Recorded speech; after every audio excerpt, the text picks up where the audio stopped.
আসসালামু আলাইকুম এভরিওয়ান, আশা করি আপনারা সবাই ভালো আছেন। আপনাদের সবাইকে স্বাগত আমার কুকিং ফুডস চ্যানেলে।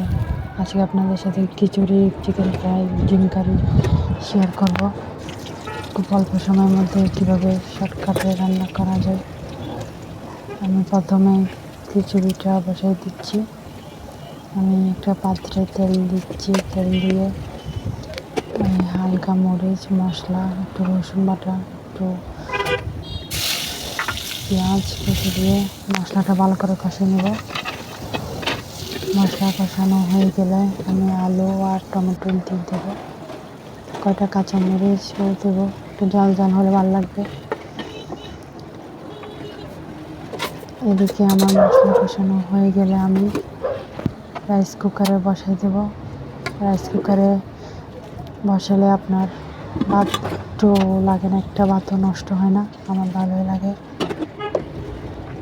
এই তো আমি রাইস কুকারে পরিমাণ মতো পানি দিয়ে দিলাম, সুইচ অন করে দিলাম রাইস কুকারে।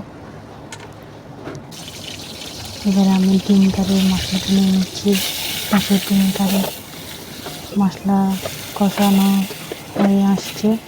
আমি এখানে তরল দুধ অ্যাড করছি। এর মধ্যে এদিকে আমি চিকেন ফ্রাই ভালো করে আটা দিয়ে মেখে রেখেছি। পাশে চুলার মধ্যে তেল গরম করতে দিয়েছি।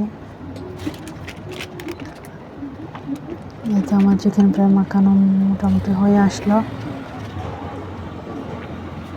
এদিকে ডিমের মশলা কষানো হচ্ছে, এদিকে আমি চুলায় চিকেন দিয়ে দিচ্ছি তেলের মধ্যে।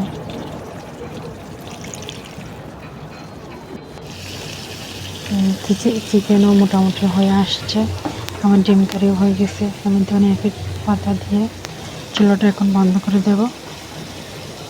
খুব সুন্দর কালার আসছে ডিম কারি, চিকেনও মোটামুটি হয়ে আসছে। আপনারা সবাই চাইলে অল্প সময়ের মধ্যে এই ডিম কারি, চিকেন সাথে মিনি চিকেন ফ্রাই করবো আমি কয়টা। আমার খিচুড়ি হয়ে আসছে, হয়ে গেছে। আমি এখন সার্ভ করবো। আমি কয়টা পরোটাও বানাবো। সালাদ করেছি। এই তো আমার ফাইনাল খিচুড়ি, মিনি চিকেন ফ্রাই, ডিম কারি। আপনারা সবাই কমেন্ট করবেন দেখতে কেমন লাগলো। খেতে তো খুব ভালো লাগছে আমার। আসসালামু আলাইকুম, সবাই ভালো।